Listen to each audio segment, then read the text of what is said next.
Thanks for the invite, guys. Hey, not a problem. You are with me live on this one right now as we get Robbie figured out what's going on with his stuff. So where are you from, Mr. Jones? Hey, originally from Houston, Texas, living in Jacksonville, North Carolina. Currently Marine Corps, and was invited by my brother-in-law, Fon. Yeah. Yeah, he's the big football guy, and fortunately, back in I played high school ball, and then fortunately, I was able to walk on in 2008 to LSU's football team. Oh wow. Got a chance to play for a year, and then joined the service and did some coaching while I've been in primarily position like defensive ends, defensive line, and always been fond of coaching and doing all those things. So yeah.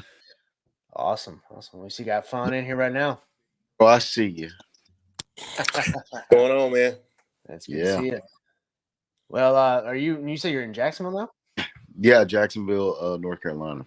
Okay, yeah. Well, I'm the same city with Fawn. I'm in Fayetteville, so Yeah, man, Fayetteville's nice. Fayetteville's nice. I've been every time I went over there. Some new stuff is he showed me some new stuff, so it's pretty nice stuff. I like Fayetteville area. Robbie, we keep losing it on the connections here. What's going on? Sorry, whenever you get this live stuff, you always have technical difficulties. Yeah.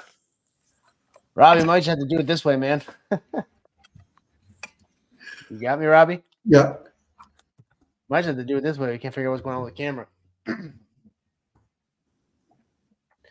I could hear you. Can you hear me now? Yeah, I got you. Just can't see you. Well, So, I mean, did that go through that, and then that's what we got to do.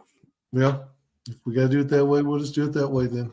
Yeah. Robbie, I think you've been on before with Fawn. This is my good buddy Fawn from the same city I'm in right now, and he's good for Fawn. He does a lot of work with a lot of local athletes around us, and he does a lot of great work with the guys. Nope, we lost him.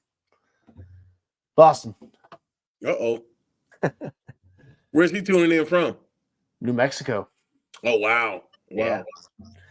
He took over a program up in the, I want to say it's he'll probably correct me if I'm wrong, northwestern corner of New Mexico. And Okay. he's been sending me pictures. They've been having like 4 or 5 inches of snow. Wow. Yeah. Wow. But so Harry, are you doing any coaching now? No, not right now. Trying to get my schedule down to be able to do it. I know there's a couple of opportunities out here in Jacksonville. Oh yeah. But I haven't been able to lock anything down. I had a couple opportunities when I was in California, but like I was telling Fawn when I was over there, okay, I had to kind of focus on the job a little bit. But while I was in Louisiana, to do a couple of just sit in on a couple of coaching clinics and kind of help some of the guys, primarily because at the high school level in some of the areas where I'm originally from Texas, so I mean we had a position coach for each daggum position almost. It was like I played defensive end all through high school, so we had a defensive end coach, defensive tackle coach, inside linebacker coach, outside linebacker coach, safeties, corner, receiver, quarterback, offensive line. The only coach we really didn't have locked on was really a tight ends coach. But they kind of split time. So, when now I'm, and I get to college, obviously God and everybody has a, coach. College, I was too small to play line. So I ended up going to safety for a couple of months, and then they moved me down to outside linebacker. And we had, several coaches for that. Actually, the current defensive back coach for LSU now, was there when I got there, and Coach Pivotal was my linebackers coach, who's at he was at UTEP, and I think now he's at Texas State or something. And then that was under the Les Miles era whatnot. But you notice, like in some of the high schools, not everybody, there's not a lot of guys who volunteer and then also know what the heck they're talking. Right. They're just out there. And so I was fortunate to go out there and help a little bit, like with the defensive ends and stuff. So that was kind of fun. Yeah. How close are you to the school? I want to say it's part of the base. The School of June. Yeah, Camp Lejeune. Well, I'm 30 minutes away from base, Right. and I've thought about reaching out to those guys, kind of seeing what's going on, because I Yeah. don't know how good their football team is. They're Um, they're not that good. I mean, they've struggled in the last few years, but yeah, we've seen them a few times on film because some of the teams we played that played them. They don't look that bad. They really don't. They usually, scheme and all that looks pretty good. It's just I don't know. Just it needs some extra coaching, I guess. I don't know. yeah. I mean, some of the best, teams I've seen from military, like 29 Palms. They got to go to the outside because there's no high school on base, but those like 29 Palms High is a really good football program. When I was there back in 15 to 16, just looking at it from afar. But yeah, usually they'll have some talent, but unfortunately, the coaching is not always there. And you got some of those guys, even from a basketball standpoint, because I got a lot of guys that work for me that their kids play the basketball. And I kind of see some of them.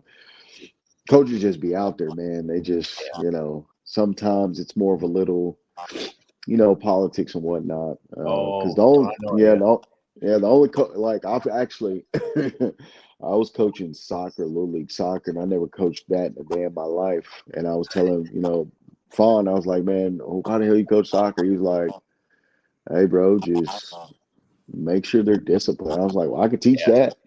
So I mean, I felt bad for the kids because we lost our first two games because I was just a terrible coach. I really didn't know what I was doing. And then, with those two games, I kind of understood, all right, well, what are the keys that'll get us to be able to score and get them to not score? Like, I don't know all the technical things, but I know this. Throwing the ball in, we got to be better at that. And then we got to be aggressive on defense and offense, and we just got to pass it to our best player. Well, I think I can teach you that.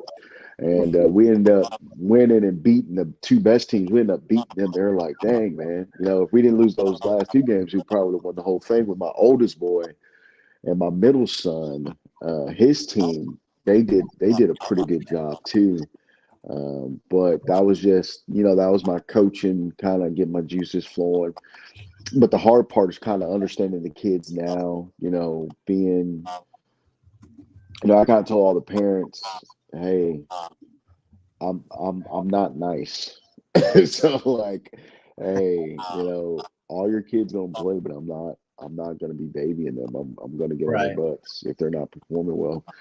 And my wife, she was sitting in the she was sitting around and she was like, she can hear them over here saying, hey man, why is coach talking about be aggressive? I don't want why is he talking about be aggressive? This is soccer. I'm like, well, the soccer games I've seen, they look like they're pretty aggressive and getting after it. So we need to do that, stop being scared. So that was fun, but definitely. But I just admire Fawn and what he's doing, just on the individual level. It's pretty amazing just how he is working those guys. I've been waiting on him just to specialize in quarterbacks. So I was like, man, you do with so much, and everyone benefits, but selfishly from a football standpoint, I'm like, man, just work on goddamn quarterbacks, man. Let's hey, that's the thing. Like I look at some of these colleges and all this stuff. I was like, man, you can have a good opportunity even at the high school level, but I know that's difficult and all that stuff. But Yeah. No, he does a fabulous job, and I'm about ready to give you the platform, my man.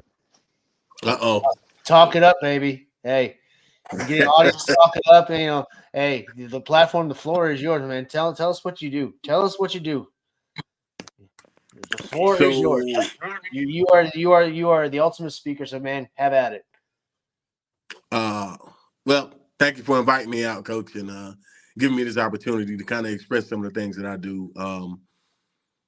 I think because the range of age kids that I work with and talent, let me say that I can't leave that out because seeing what I've seen talent wise, and I'm gonna just stay in the quarterback world, from a kid like Miguel, who came in and originally wasn't throwing a football at all. Again, physically talented, but didn't understand the concept of and the consistency, the meticulous things that it took to be a quarterback. But I got him at age 5, and we just were consistent with it.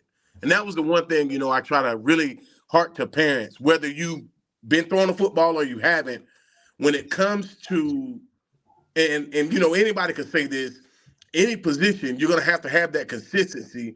But I know more so than not, because of playing the position at, from rec ball all the way to college, all the way to semi-professional levels, there's a level of intelligence and consistency that, and we've seen this in the NFL, that makes the game easier for the quarterbacks who are less athletic. And even for the guys who are athletic, the Cam Newtons, the Lamar Jacksons, the more cerebral you get into this game, the more consistent you can execute strategy, the easier the game comes to you, and it really opens things up for you as an athlete, as a player, as a coach. And Coach Ross, as a coach, when you got a cerebral quarterback, man, it really opens the game up for what you can call, for how you can call things, and what you can allow them to be on the field and really grow into, as a quarterback. And it takes time. And I say that because in my position as a trainer, man, I get to see these guys a lot more often than you do, as a coach.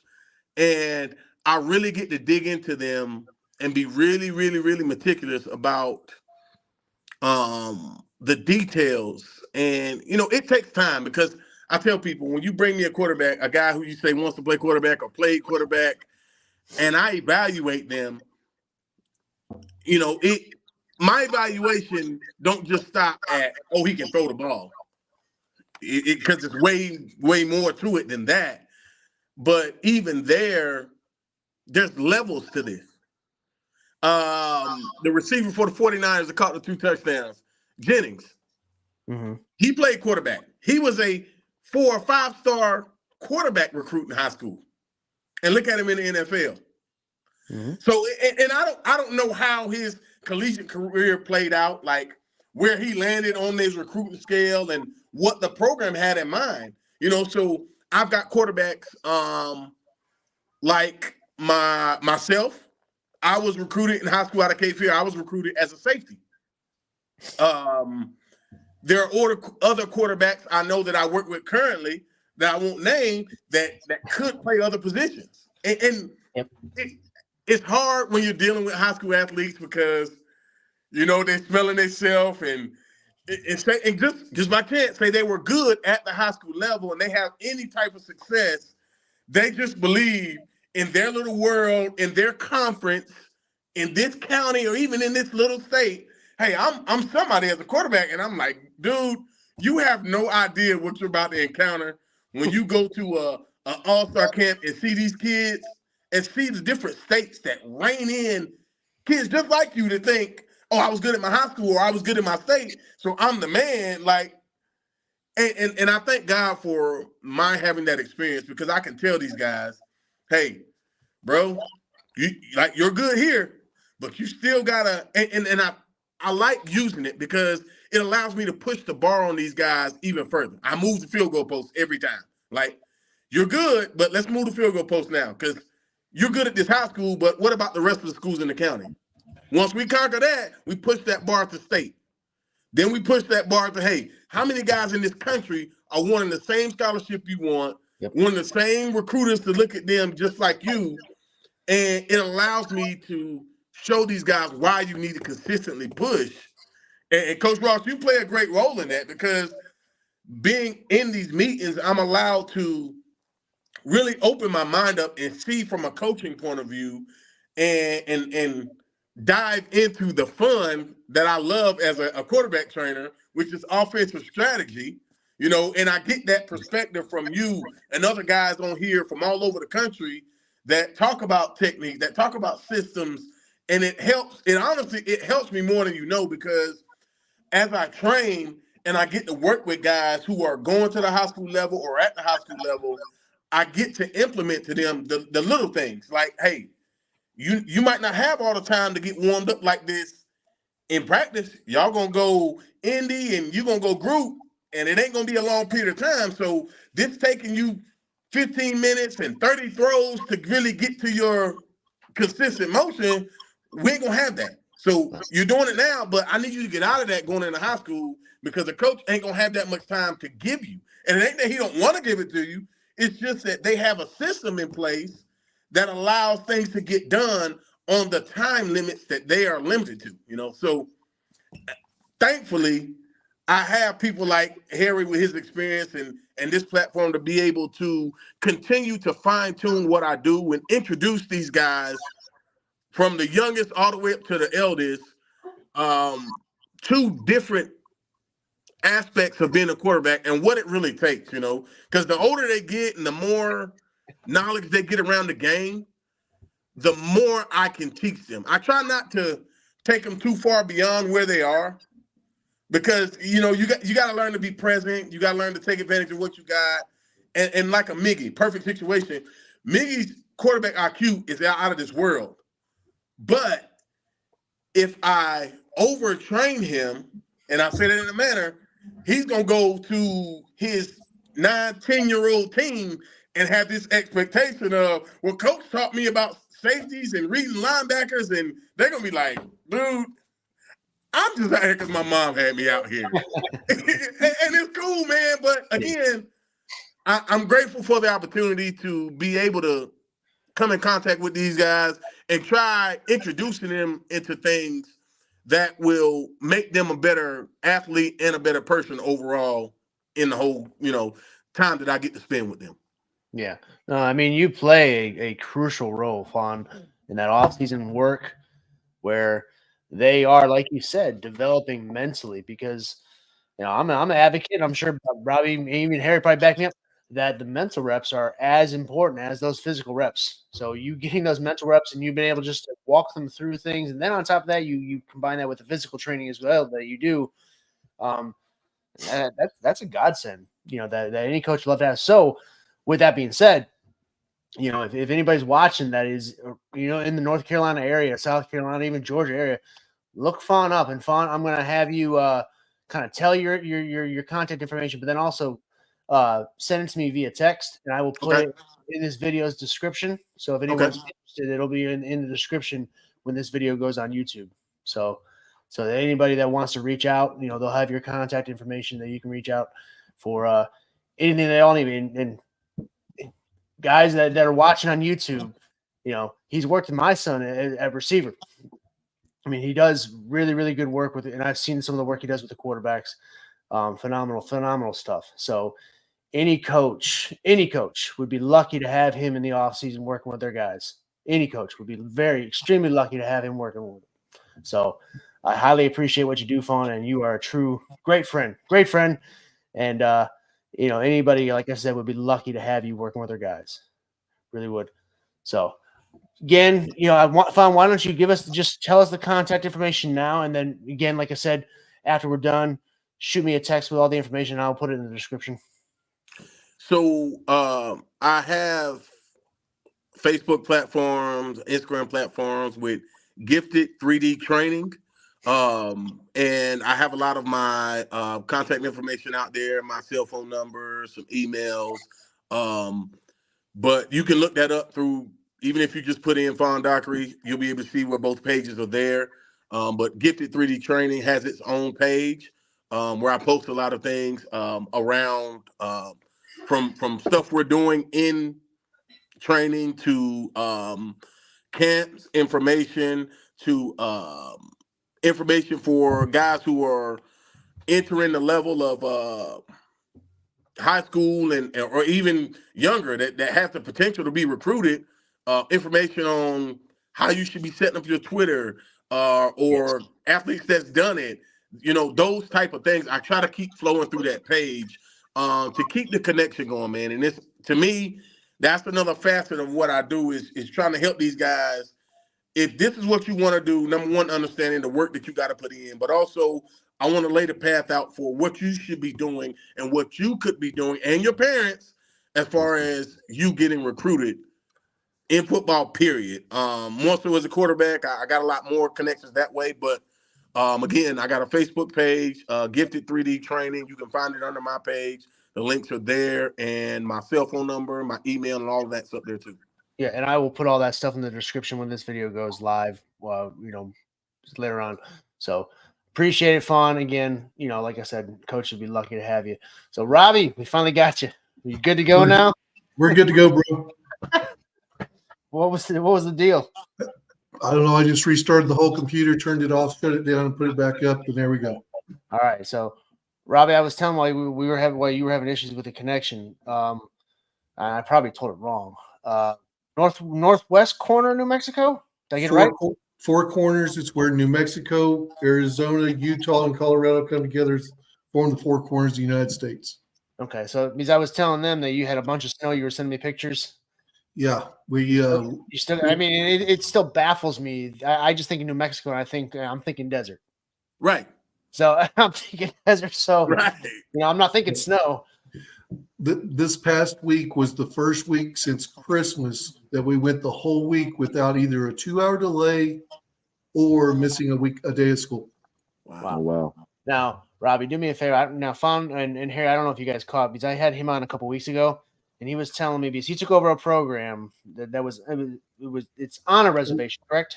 Yes, it's in the middle of the biggest Native American reservation in the United States. Listen to this travel that he used to do. It's gonna be different this year, but the travel he had to do for one game was incredible. Go ahead, Robbie, tell him. Okay, it's insane.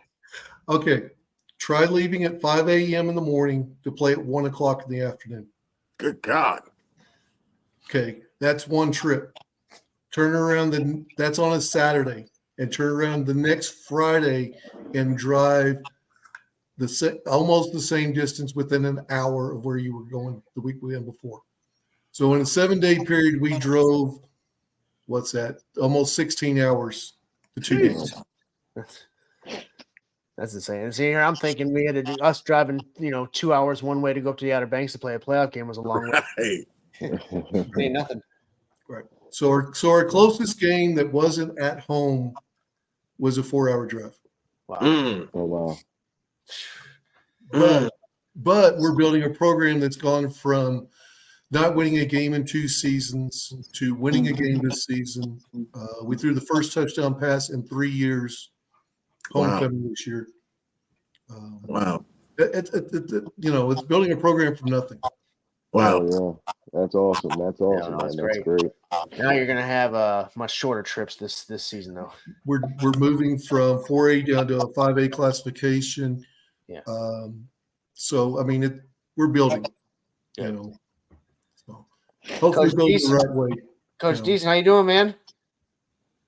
Doing pretty good, guys. How y'all? Good, man. Good. Did you do a session with AJ, didn't you? Yeah.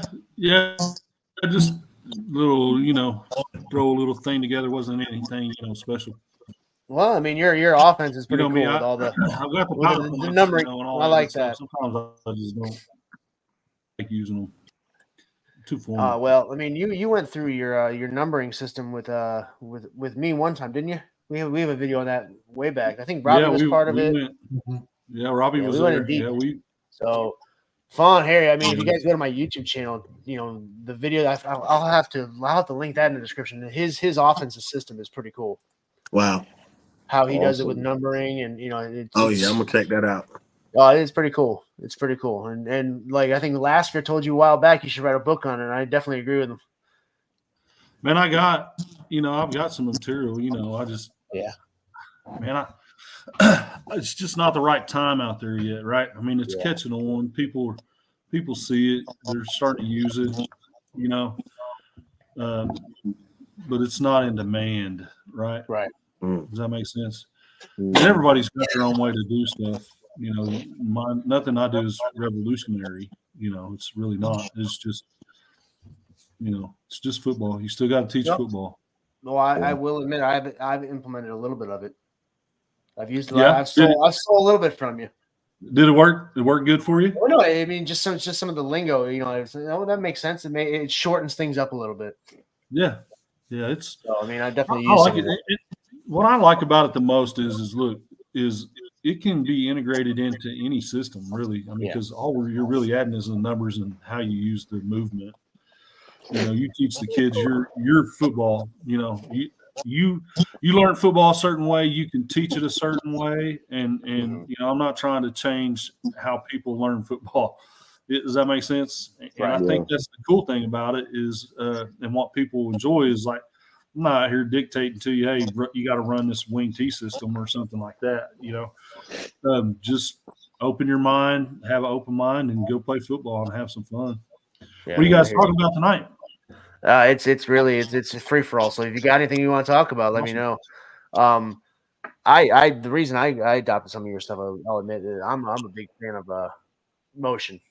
A lot of pre-snap movement. So so I use motion on almost every single play if I can. So having those numbers and having that positioning, helps out a lot. Man, I started in with some AU kids.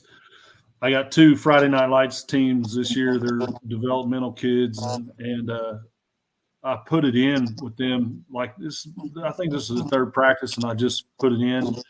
And man, they were having a blast. It was like the funnest time they had all practice, just running from spot to spot, getting in locations and being different people and doing different stuff. So it was fun to watch them have fun with it, because a lot of the times when you get the older kids, it's like, why are we in remedial movement class, coach? They want to run spacing. Oh, let's run space. Let's run mesh, man. They want to do all the fun stuff, but sometimes you got to learn how to get there first. So it was fun, man. I had Josh Heupel's nephew this year. We had him. It was real cool. Ken Heupel. I don't know if you guys have heard about him or know anything about him. I don't know. Very, very awesome teacher. Great coach. I mean, just super fantastic. I don't know if you can say much more about him, but he runs these character leader camps, and he'll come to anywhere. He'll bring his coaches with him, and it's a very unique clinic. If you guys get a chance to just look it up, it's Day of Champions is what he calls it, and he goes all over. But man, the way he runs that camp for the little kids it's phenomenal. I mean, it's a work of art. It's very eye-opening to the way that they teach. So I've implemented some things from him this year. With these little kids that I do that man, it's even bumped my game up a few notches. But that was fun, man. We had some good times with him. Cool. Well, does anybody have any topics they want to talk about at all? Let me ask. So, go for it, huh?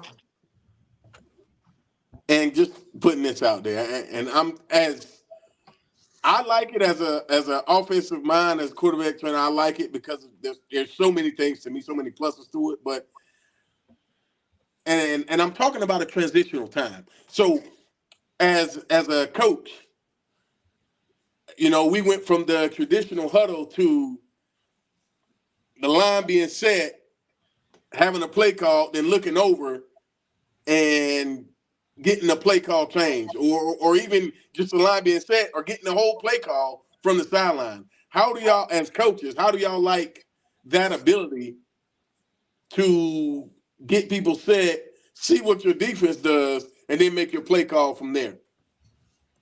That's exactly what I do. I'm like you guys drew up traditional run the slot I. I was a guard. My kids still can't believe it. They're like, why do you have all these offensive innovations and things and you played guard? I said, because I saw it from the front. We still call, jet sweep. We still run trap. We still run GT counter, but we run out spread. And we're a team where I tell them the first play, when we start the game, we huddle, and then it's the last time we're going to huddle the rest of the game. Even if you're on defense, you come over, huddle, I call the play, and you go. From then on, we're a wristband team. Yeah. Colors and numbers, names, mascots, cities. You can use your imagination of how you want to call a play. I've been out here almost next month will be a year, and I've convinced our kids, if it's got an R in it, it's probably going to the right. If it's got an L, goes to the left. Numbers, 26 power, we still run 26 power. It's just traditional football, except calling it from the sideline. And what's really cool is when middle schools and little league kids from the stands come up to you after the game or come up to our players and say, hey, what was that play? Our first touchdown play, I'll share this with you. First touchdown pass we threw this year, we called it 90 backyard. And all it was third and 1. And my quarterback's like, Coach, what do we run? I said, well, who's open? He said, nobody. I said, well, just get them in the backyard and just play backyard football. And that's what they did. They just scrambled around like backyard football. First touchdown pass in 3 years. But I try and keep it simple for them. Like I said, we're a wristband team, colors, numbers. I can go into that later if you want, but like you said, trying to keep it simple for our kids. These kids are 0-20 when I got here. They were a flex bone team. If you watch them, they ran midline, they ran veer, and rocket toss, and that's all they ran for 2 years. Wow. But I've opened it up this spring where every Friday we go in after being in the weight room all week. We go to the coach's office, and all the kids I have in the weight room are like, okay, here's who we're playing next year. What are some things that you think we should be running? Wow. So I put it on the kids. Because they watch football like we do. Not like we do as coaches, but it's fans. They'll come back on Monday. Hey, Arizona State ran this play. Can we run this play? And I said, well, where does it match up with what we do? Is it a formation that we run, or is it a cousin, what we call cousins of the formations you run? So if it's trips, is it bunch? Is it diamond? Is it something that we do that we can put on the wristband? And just call it Sun Devil to keep it simple for the kids. So I don't want to confuse anybody except the other team. Yes, absolutely. So with me, Fon, you were asking about just, the transitioning from a huddle to a no huddle kind of system, or what do I prefer? Is that kind of, am I understanding that question? Yeah. For me, not getting the defense the opportunity to adjust.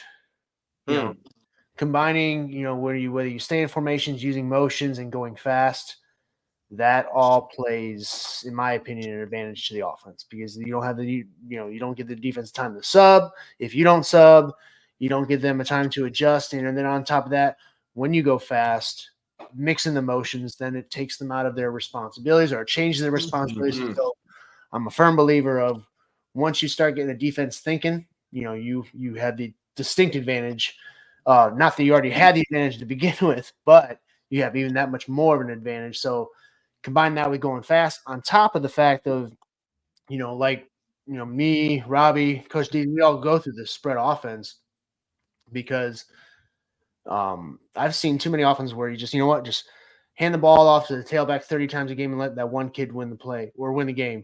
Whereas you're in the spread, you have to legit worry about 4 or 5 guys, hurting you. So Right. having those 4 or 5 playmakers, and getting the ball to them, that's just one more advantage you have over the defense, because now they have to account for all that. And then on top of that, you make them cover sideline to sideline. I the advantages are tenfold as far as how the offense is played out. And then if you combine that with going fast, no huddling, quick signals, that all just is just huge advantages in my opinion. So that's why I like going the no huddle, whether it's wristbands, whether it's signals. I do a little bit of both. Okay. So, and also doing the check with me, like you talked about, like, showing the formation, going through a cadence and then stopping and looking back over the sideline, because I've said it before that the pre-snap look that you get from a defense is 80% of the picture that they're going to give you. Right. That's 80% of what they're doing. The other 20% happens post-snap or right before the snap. But 80% of the alignment they're giving you is basically what you're going to get. So you can get a quick read off that and then change the play need be, or stay with the same one. So that's why I like the no huddle, and I combine that with going fast, trying to get as many plays as you possibly can. That's my style. So that's kind of how I feel about it. Coach Jason, what's your thoughts? I mean, as fast as I can, as much movement as I can, but controlled, right? Like, we'll still get in a huddle, sugar huddle every once in a while if we're, if we come out and we're just flipping personnel around, right? Or if I send a sub in and I'm trying to get, personnel matchups or something like that, we may jump into a huddle. But for the most of the part, once I get rolling, it's like we just keep calling plays. The defense has to catch up with us. And if we give the time to let them think or align properly, we're giving them an advantage. And the way my offense it works is I want all the advantage all the time.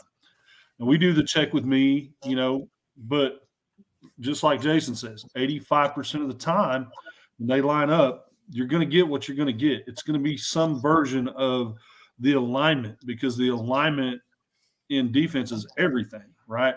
It tells you who has what, what the tendencies can be and what they are. And if you figure that out and you can dictate what their alignment's going to be for the rest of the night, like, you can be unstoppable. But if you stop and start second guessing yourself and allow the defense to catch up, why are we going fast? Does that make sense? Mm-hmm. Now, there's been times like this year we were in a tournament and we had to slow down because the other team was keeping up with us as much as we were destroying them. They were destroying us, right? Like they were taking full advantage of our defensive alignments. They knew who our weak kids were. And so when you get into a ball game like that, sometimes you have to go back to how much control do I have over this defense, right? And so if you get into that space, I think you need to be able to do both, right?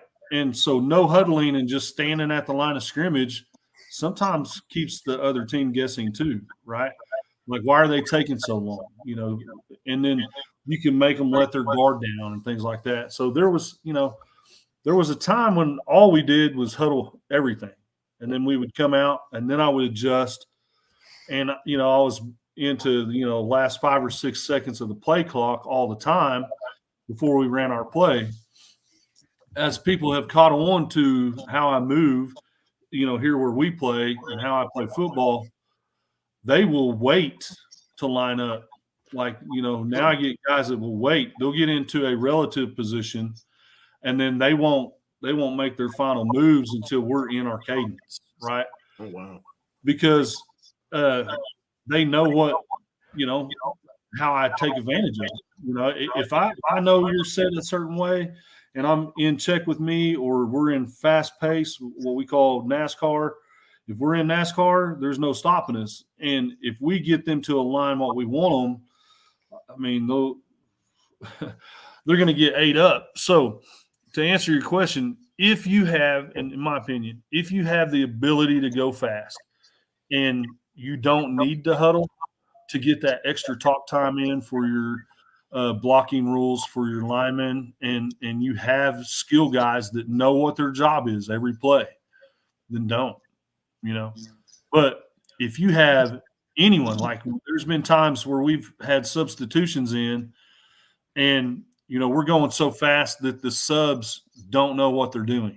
Does that make sense? So sometimes you can outpace yourself, just because you're wanting to go so fast. So, to me, if you utilize it the way the game dictates, then you'll always be in the right position to make the right play. But if you get ahead of yourself just because you want to go faster than what you think their understanding of your offense is, and sometimes you can get in trouble. So I guess that's kind of a loaded question, really.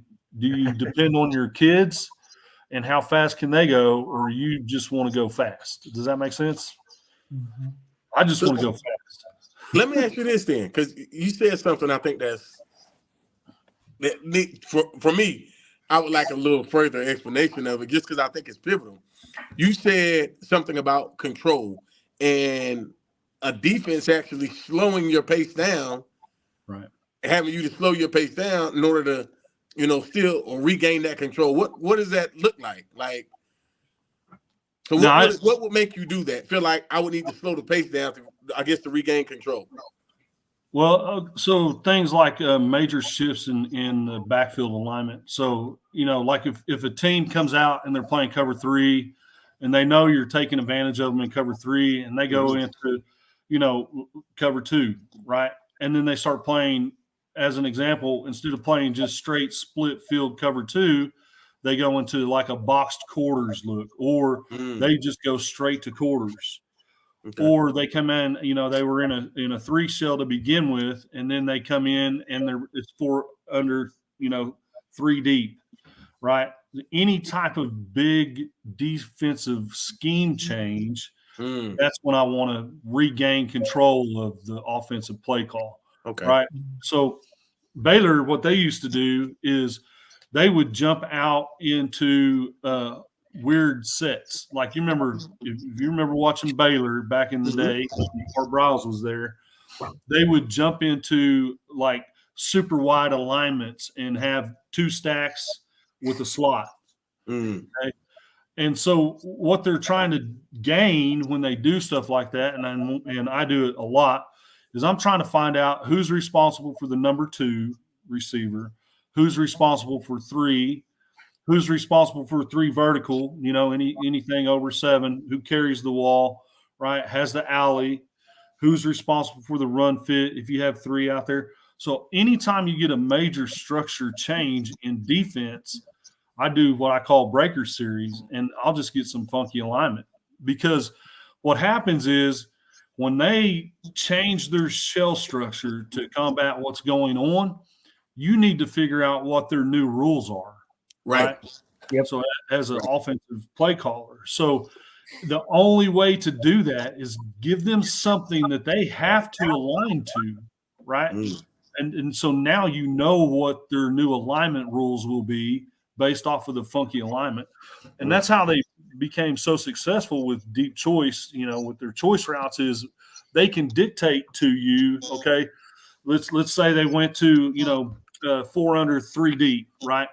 Well, they can dictate to who has the first inside and deep, right? So if I put a route on the first man inside and deep and I take up that middle safety, I can wipe out that whole side of the field. Yeah. Right? And then I can run choice behind him and run divide on that next defender.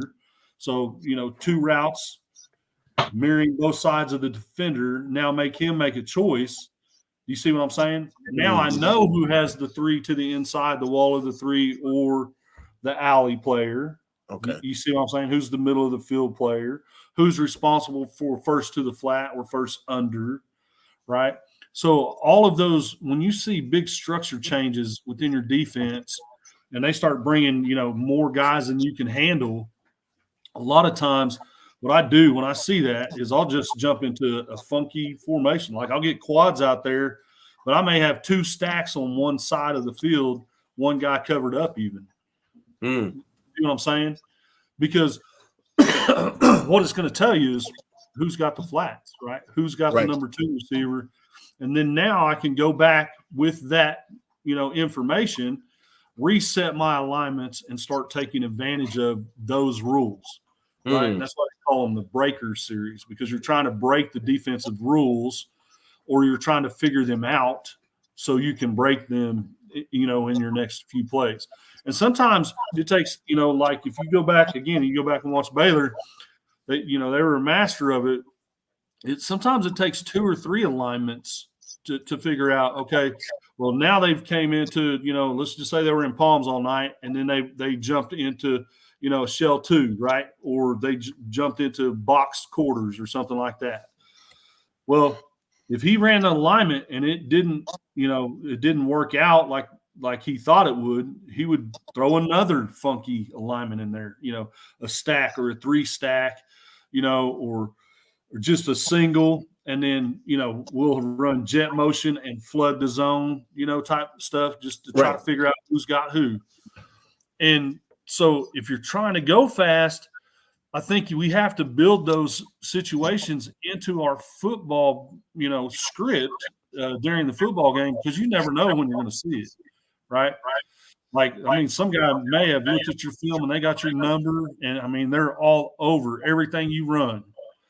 And so if you have a way to combat that and figure out what rules they're using against you, then now you can go back to the, over to the sideline huddle, look at the film, while the game's playing, defense is out there, and rewrite your script, change a couple, tags here and there, and go back to take advantage of the defense like you need to.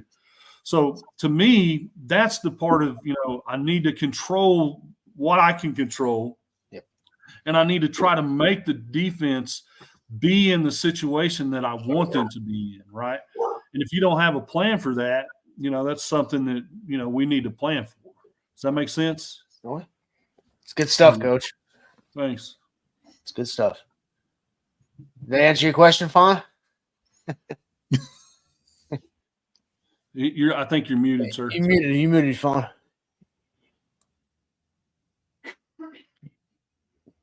I think you were muted there. Can't hear you, brother.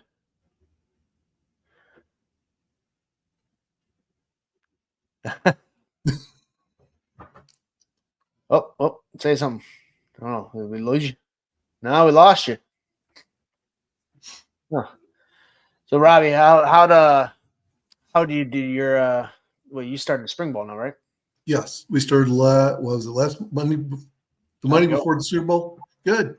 Yeah. We gradually got more and more kids every day, and basketball's wrapping up, so hopefully we'll get some of those kids. Wrestling's wrapping up, so we'll get some of those kids, and then spring sports are starting up, so right.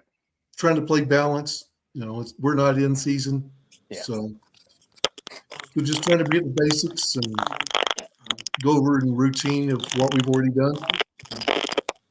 Do you make your guys run track, Robert? Do you make your guys run track? Hold on 1 second. Okay. One more time. That was fun making that noise. Do you make your guys run track?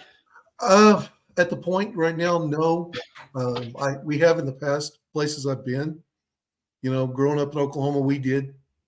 When we grew up in Oklahoma, that was, you either you ran track or you played baseball. Most of us ran track. Then when I got out here to New Mexico, that was part of the program. And then I'm just trying to get kids out right now. This is my first. Next month will be a year, and just trying to get to know kids and people and routines, and trying to get in the building, and trying to recruit the younger kids. That's what I'm big doing right now. Now, I know you talked about, getting into we talked about getting into the youth. Have you been able to step into the little league and start building that? I've talked to some of the people, the powers that be. I actually went and talked to Rotary when I got here back in the spring about doing that. I'm trying to still find coaches as well. So yeah, it's hard. Man. It's tough. It's tough. We even finished the season with 4 coaches that had never coached varsity football.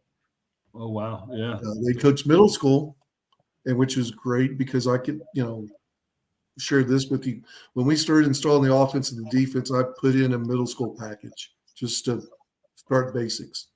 yeah. Even with Sometimes coaches, you got to go back to the basics, man. I mean, just get Yep. simple. Hear you that?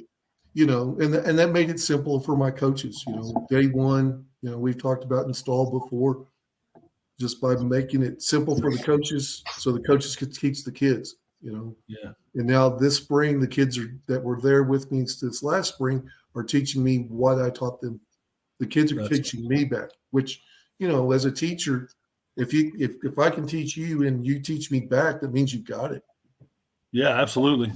Yeah, that's why I always do that. Hey, where do you move to? What do you call this? Because that interaction, the understanding of it, it's big time. When the kids come back and they're running it. Mm-hmm. That's when you have the most successful programs. It's when the kids are in charge. Really, I mean, it really is. You just tell them what to do, and they go run it, man, and they have fun with it. That's how it was when I got here. The first day I got here, I had 50 kids out, and that's the most they'd had for a long time. Yeah, And that's what awesome. we did. As you're installing an offense, I had to have a scout team defense. So I'm having to teach the defense, okay, this is what I want to see. And I would have to leave the offense to go do that. But I was blessed to have 7 seniors that I could say, here's a clipboard. Here's what we're doing. Let me go over here and teach these kids this. Yeah. So, Harry, I got a question for you, man. You talked about possibly getting into coaching. Have you ever thought, because the amount of football that you played, you have a lot to offer. Going maybe the route that Fon's doing, maybe doing like a little bit of training stuff on the side? Fon, he's asked me a couple of times to get in with him. My biggest thing that speaking with Fon, like I love the fact that with his quarterbacks, he introduced film study Right. because a lot of these guys they want to just play, play, play. But even when he and I are talking, like I hate the NFL game because defensive end is my position. I love that position, and unfortunately I never get to see the whole game. I'm just looking at, like, I was watching who is it, Bosa? Well, he's the 49ers defensive end, and I'm like, why did you crash? Why did you get down, read your keys, and why did you just go down trying to make a play, be a hero, and you end up getting caught up and not maintain your position, which you did it all night. He did what he was taught all night, and the one time he didn't get smacked.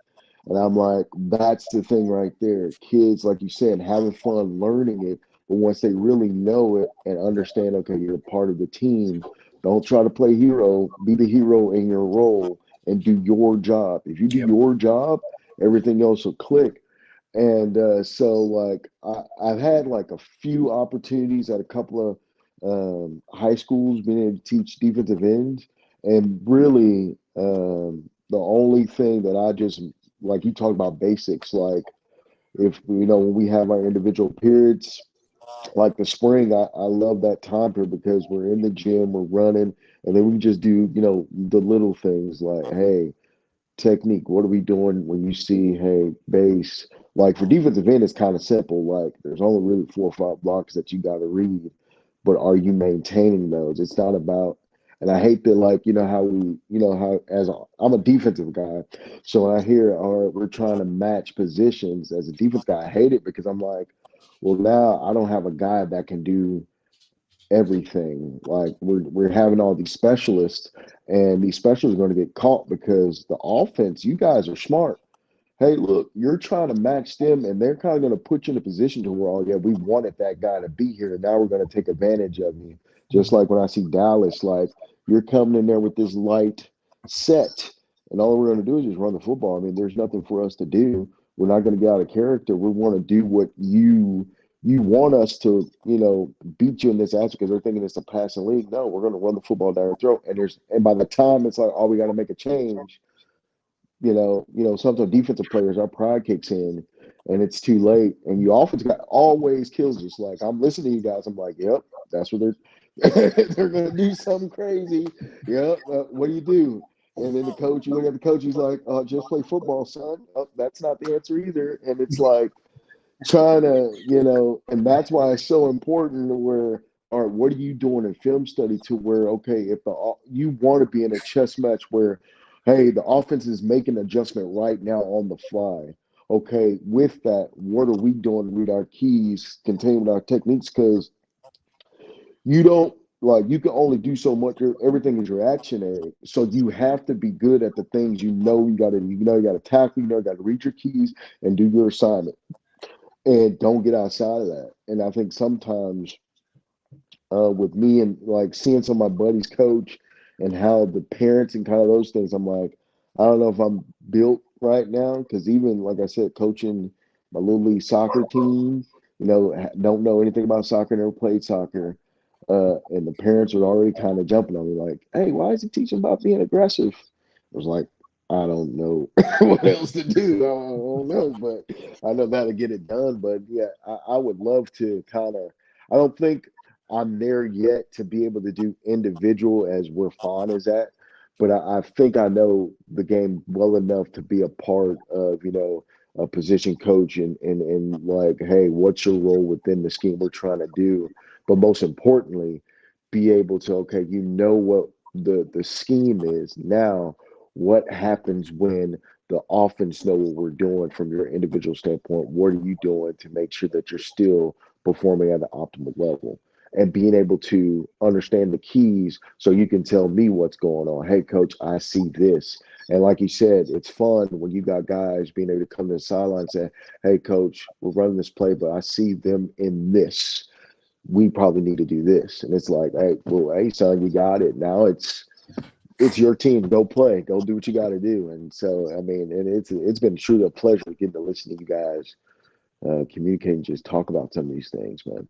You brought up a great point. I talked about film sessions because I've seen it with middle school, even in high school, where kids don't quite understand how to watch film. They understand they got to watch film.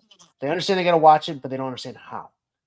Okay, Right. you talk to even high school athletes where they watch film and they're watching themselves. And, yeah, I had a bad play, or yeah, that was a great play. Okay, but they can't tell you why. They can't tell you why we're doing this, or why we're doing this, or what we're looking for, or why we're looking for this.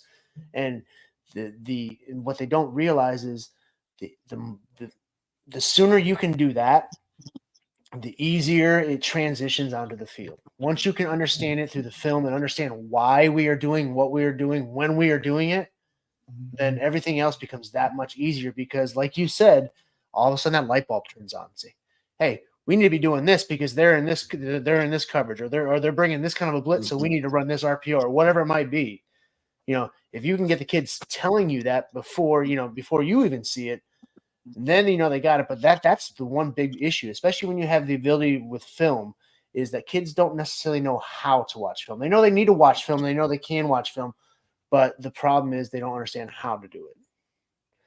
I think, yeah, and I don't know how it is in every other place. I know here in Cumberland County, they got that huddle thing, and now I can't tell you the last time, and let's speak to last season, this past season.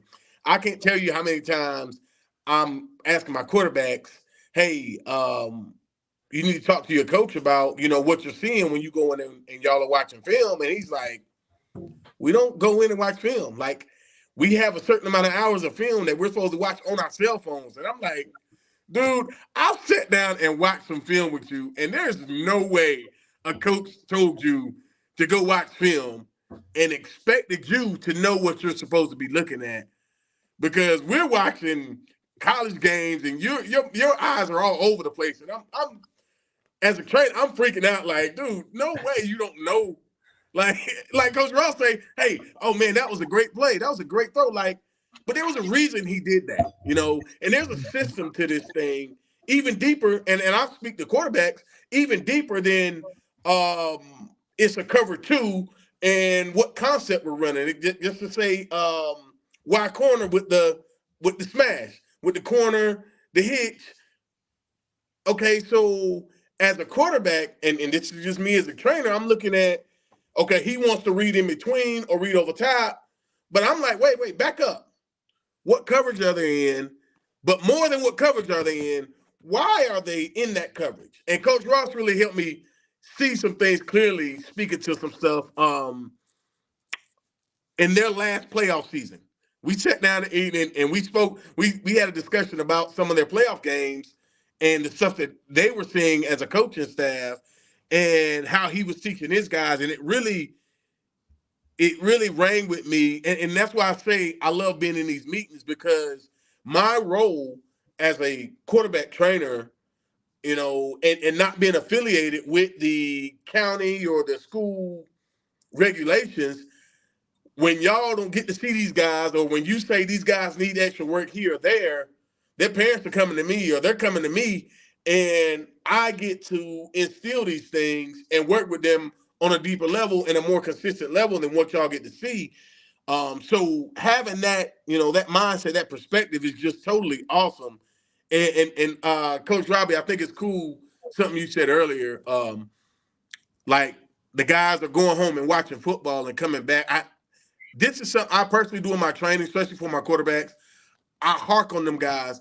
Go watch football.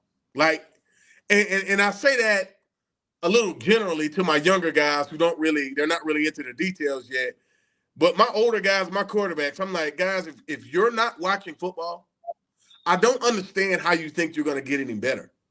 Right. Like, you're putting in the same amount of time that other people are putting in, but you're expecting better results. And there's no magic formula to it. It don't work like that. Like, and down to the Breaker series, I like how you called that, because if I'm even a player, when you call a Breaker series, my mindset, I've checked out of trying to make this big, great play to, okay, my role in staying specific in my route, in depth and preciseness, is more important to figure out what's going on, or allow them to figure out what's going on from a scheme series versus this matchup or just breaking this zone.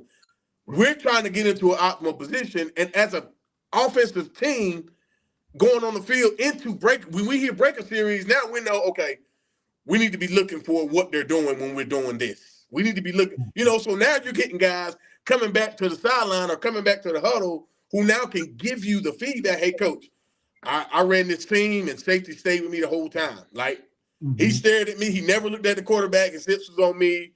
And as a coach, that helps you eliminate having to worry about those things. You can get into what you need a lot faster from that perspective. But I think that's important that these guys go back and do that. And as you say, and Coach Ross taught me, hey, when they can tell you why, you on a different level now. You got some guys who really understand the game, and they see it from a productive aspect, a productive mentality, versus just being there or just being on or just doing my job for this play. Now we're seeing a production scale now. When you start to see and you're able to tell me why this is happening, hey, they're running a cover 2 because they want to stop this. They checked out of the cover 2, went down to cover 3 when we run twins right because they want to stop this, or they want to get on our best receiver and they know he's in the slot instead of being outside. So they always switch that coverage here. Now you got some guys, and Coach Ross, I know your offensive play, your imagination can go crazy, but now you can really, stretch that play calling when you got some guys who understand the game from that perspective. And Coach Robbie, I know it's difficult when you don't have guys who have been coached to understand systems like that, who've been coached to see things in that perspective. And it ain't even that they can't be. It's just that they haven't had the privilege, and I'll say privilege, of coaching and structuring to understand, hey, this is what I should be looking for. This down to the practice, the sessions, the indies, the groups, and your coaching staff knowing, hey, let's keep things simple.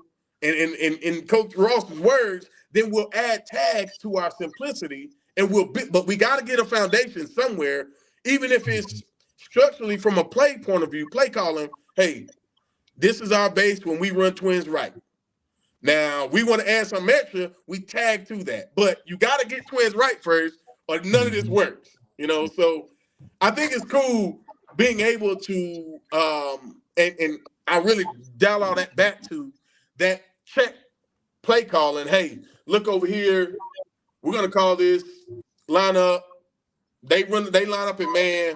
Like Coach Ross in his motion, we'll run a jet motion across and see if they move. Now you got a quarterback thinking the motion just wants to get him into the play, but it's also to see if they're moving from man to zone or if they're just going to stay strict in that, and that's what they're going to run out of. Now we know when we get in this formation, we do this motion, that's what they're doing.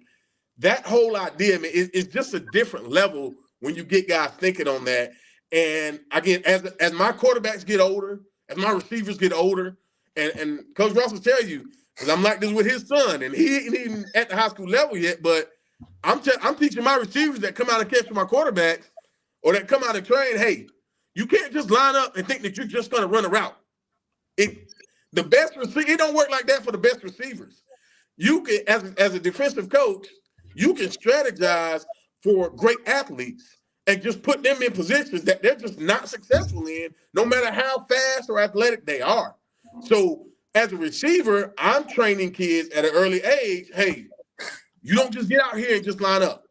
I need you to be able to give your quarterback some feedback when you come back to the huddle about what you're looking at and what you're getting. Now, I'm not telling you that to go be a diva and think, oh, well, I'm open every time, I'm dominate. No, we want to get a big picture look so we can put you in positions to where you can get the ball.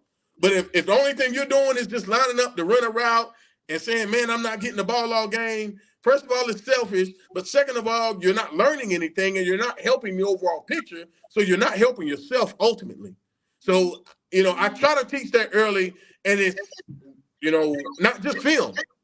It's, hey, what are you doing in practice? What's going on here?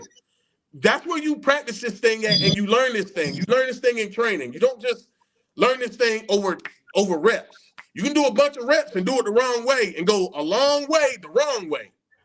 But, learning that thing, the little things, and my role is being able to emphasize that in repetition and meticulation over time. I have time to do that with these guys. I don't have an indie period or a group period to worry about.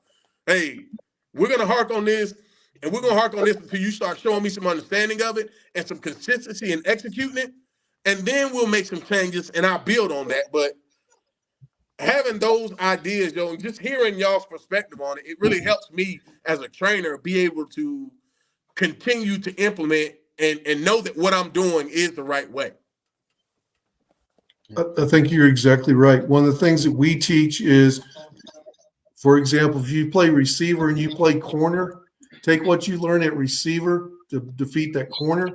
But if you play corner, learn both sides. Try and take advantage of you play both positions and come back. And I'm going to say terminology. If they can come back and tell me as a receiver, hey, coach, they're running our cover 4. They're running our Tampa coverage. They're running our cover 3. That helps me. It also helps the defensive coordinator if they come back and tell the defensive coordinator, hey, coach, they're running Ohio. They're running smash. They're running whatever the case may be, and spit the terminology back to us. Because as they see it, that helps a lot.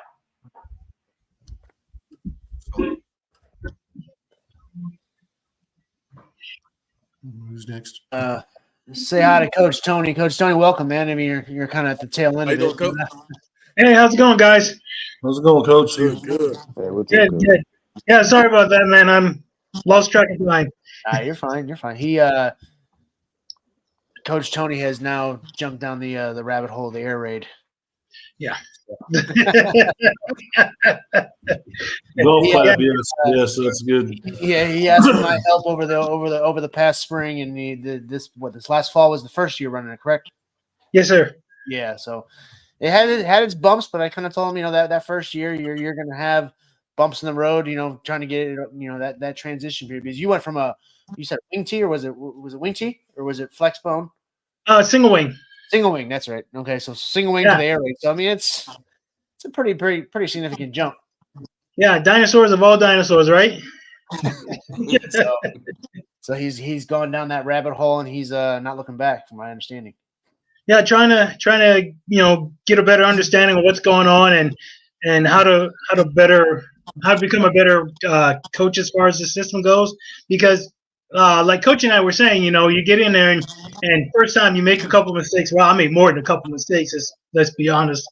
But trying to become better at play calling and just trying to understand things a lot better than what I do. So he told me he was having a clinic, and well, here I am trying to figure out some new material, what I can do to help the team out, to help myself out, and then help the team out.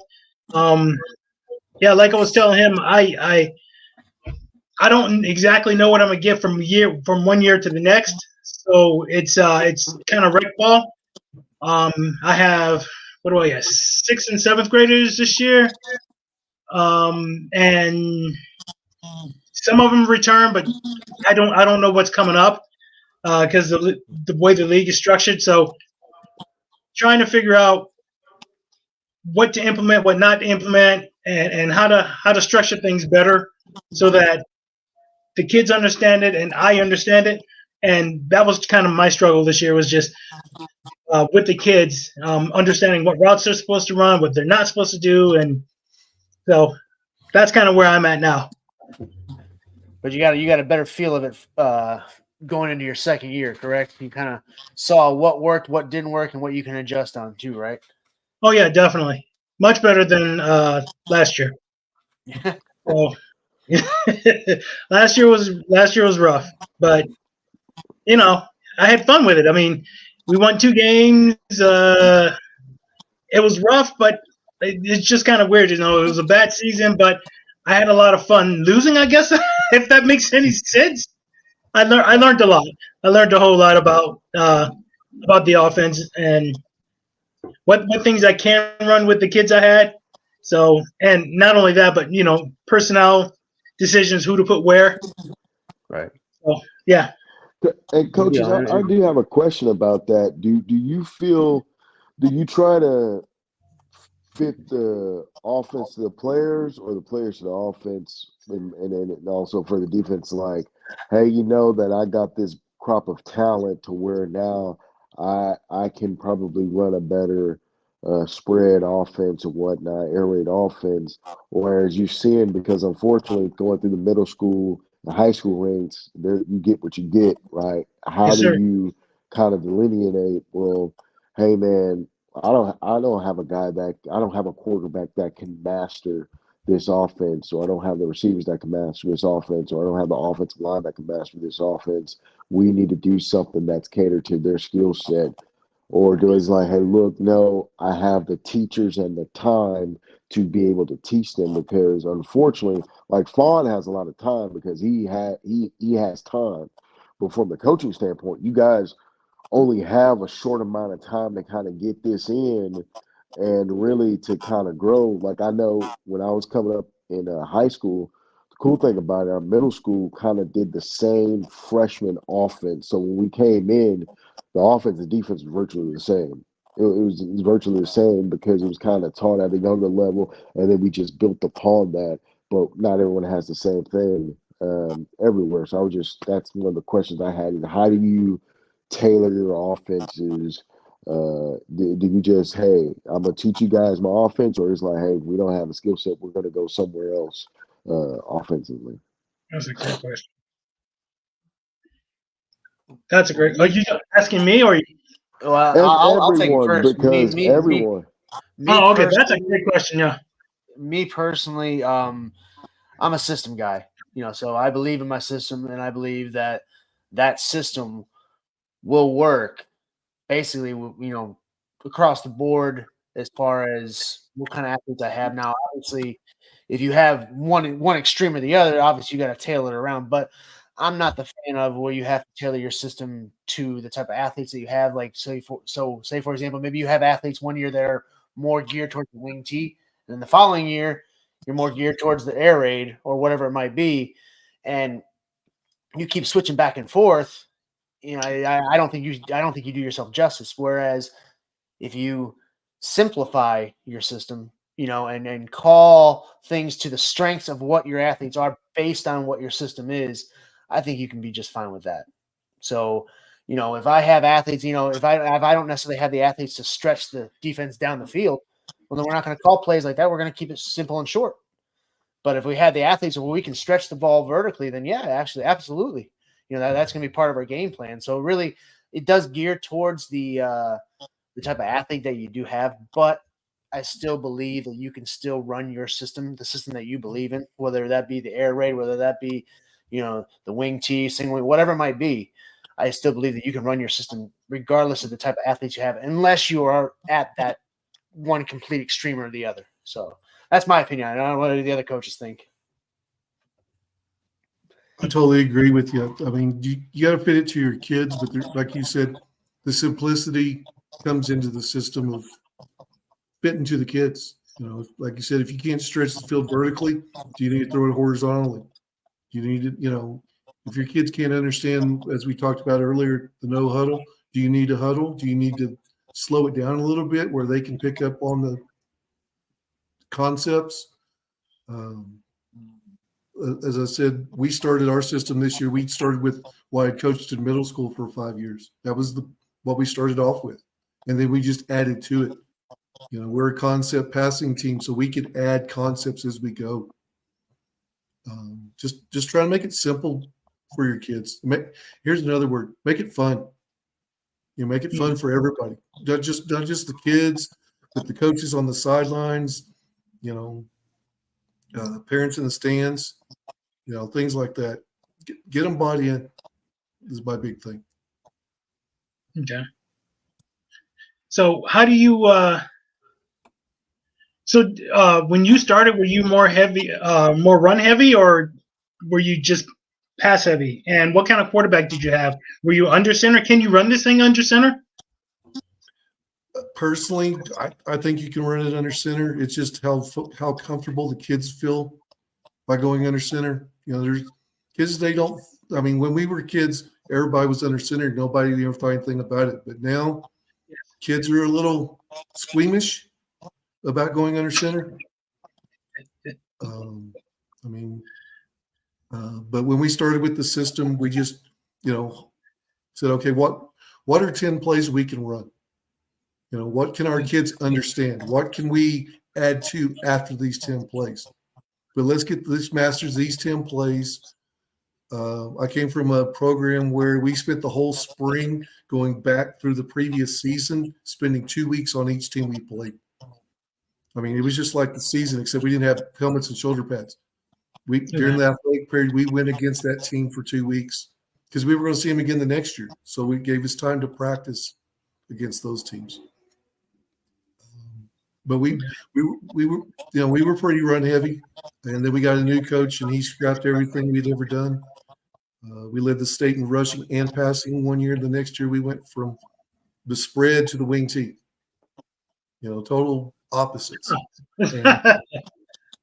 As coaches, we're sitting there, and the kids are like, "Well, how do I run this?" I'm like, "That's just like it was last year, but we called it this last year instead of what we're calling it now." That helped me because as a kid, that happened to me my senior year. We'd run the same system from 7th grade until going into my senior year, and we got a brand new coach, and he changed everything. I mean, blocking schemes, passing routes. I mean, we went from the slot eye to run almost the Nebraska offense.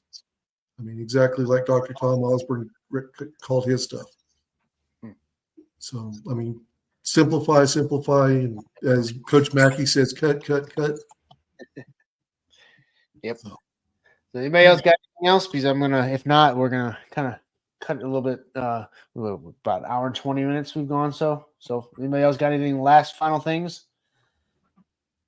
Yeah, sorry, I just came in on the back end of this whole thing, so yeah, I'll have to get in earlier next time, guys. Yeah, we're gonna do that. I mean, I would like to do this, weekly if we can. This is great. Good turnout tonight, absolutely. So, anybody else got anything? Final words for anybody? No. Hey, I'll just put it out there again. If you guys need any help or want any thing, like you're looking at putting a play in or something, just holler at me. Like I'm here to help anybody that needs the help, just like Jason. I'll tell you what, we can do another clinic as far as your offense again. Bring it back into the forefront if you want. Well, I'd like to narrow it down to like, hey, let's get into some play talk, right? Okay, we can do that too. Absolutely. You know what I'm saying? Because I know we got into like the rabbit hole. You know what I'm saying? We sure did. And I mean, we could have talked, another 4 or 5 hours, both of those nights, and still not went over everything we want. Does that make sense? Well, we'll do what we talked about here. We'll simplify. How about that? Yeah, let's do that. And then I think like some of the other groups that I'm a part of, we'll do like TED Talks. So like everybody's got something to contribute here. It's like Jason's not the the only guy. Robbie's not the only guy. Coach Tony has something. Everyone has. Coach Jones has something.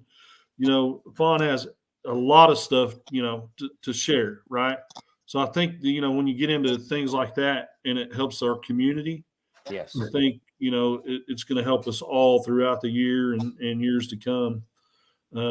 Set a precedent, set a standard, and then just bounce things off each other's. To me, I think when you're sharing experiences, hey, we ran into this this year. What did you do when you saw it? How did you combat it?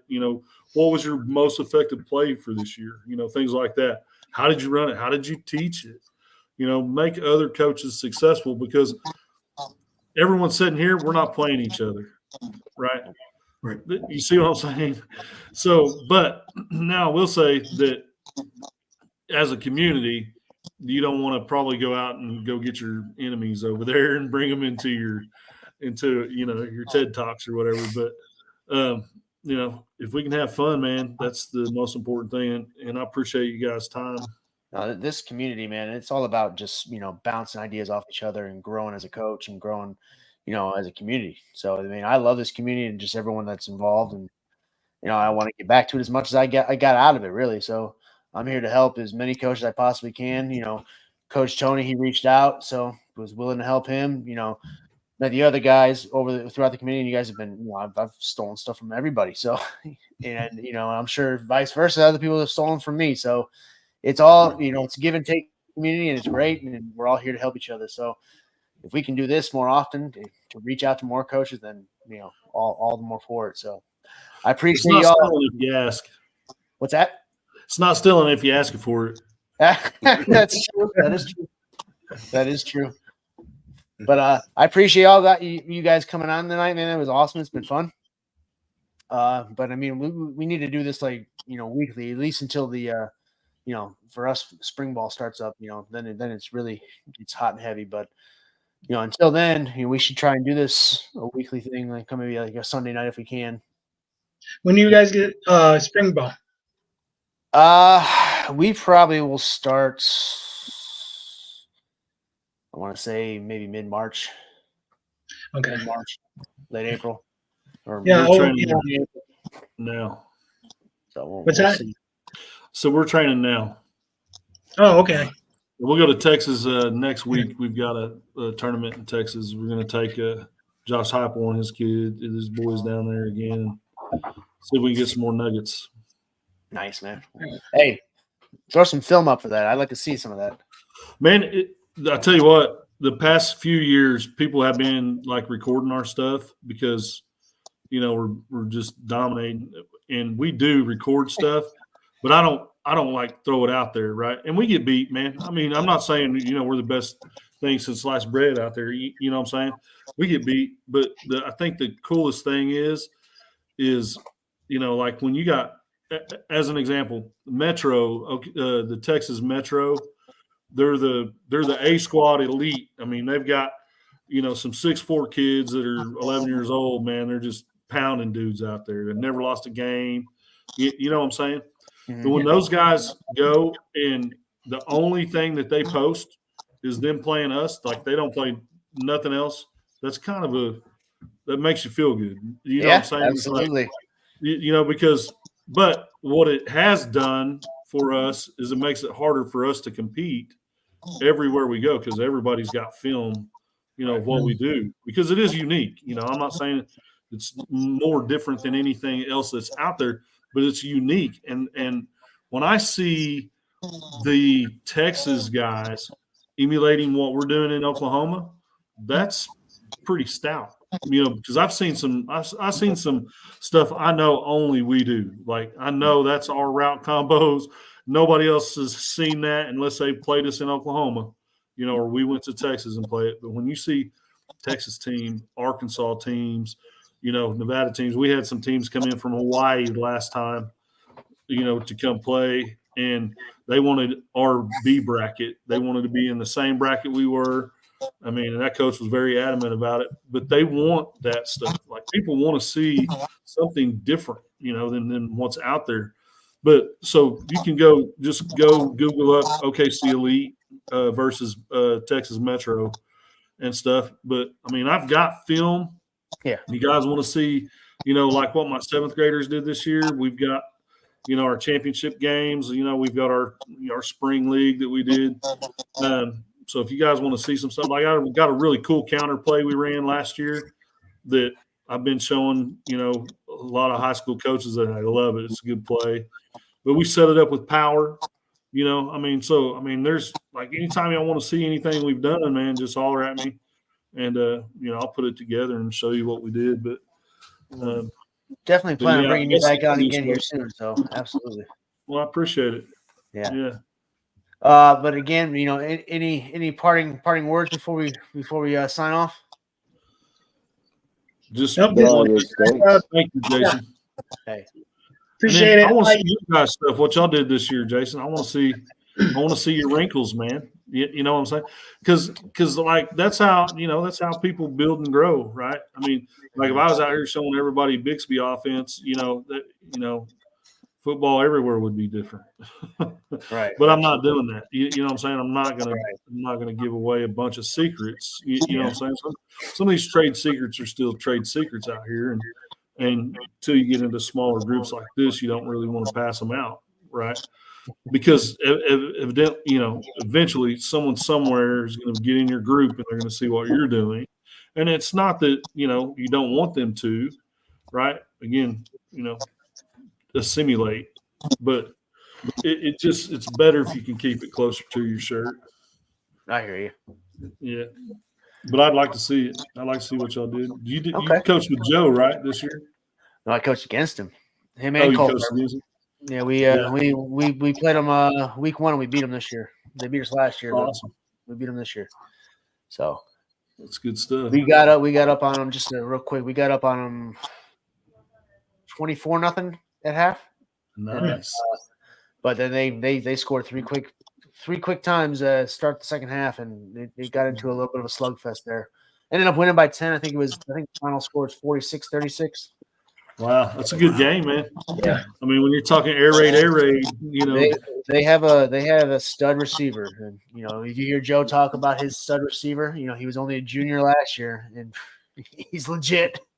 Yeah, that kid. I watched him. He gave a little presentation on AJ's channel, Newtston.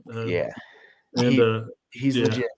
Yeah, that kid's special. We paid special attention to him in practice. We made sure, and he was able to break free in the second half against us a little bit. But again, I want to point out again, Fon, you're going to give me your stuff after the show. But guys that are watching, even if you're out of state, like Oklahoma, Colorado, like Tony's at, give Fon a call. Give him a call, and he can give you some stuff that you can use with your quarterbacks, in the off season, even in the regular season. So I mean, he's got some real creative things he does with them. I've seen it firsthand what he can do with the quarterbacks and the progress that he made with some of the quarterbacks that he worked with these past couple of years has been phenomenal. Nothing short of it. So he's a huge asset. So even if you are out of state, definitely if you are in North Carolina or South Carolina or in that area where he's located, reach out to him. You're going to gain so much out of that. But even if you're not and you're out of state, reach out even still, because he's got a wealth of knowledge that he can help you out. So Fon is a huge asset, even with the quarterbacks, but not only that, but just he works with linemen and receivers, anybody he can, he works with them all. So he's a huge asset. So anybody be lucky to have your help on, I'd say that much. Fon, you're on Facebook. You're on Yes, sir. Facebook. Yes, sir. All right. You're in this group, right? So You're in this group. Yeah. Okay. Yeah. I'll go hunt you down. Yes, So- sir. I appreciate it, fellas. Again, like I said, I'm going to try and do this a weekly thing. So if you guys are free Sunday nights, we can do this a weekly thing here.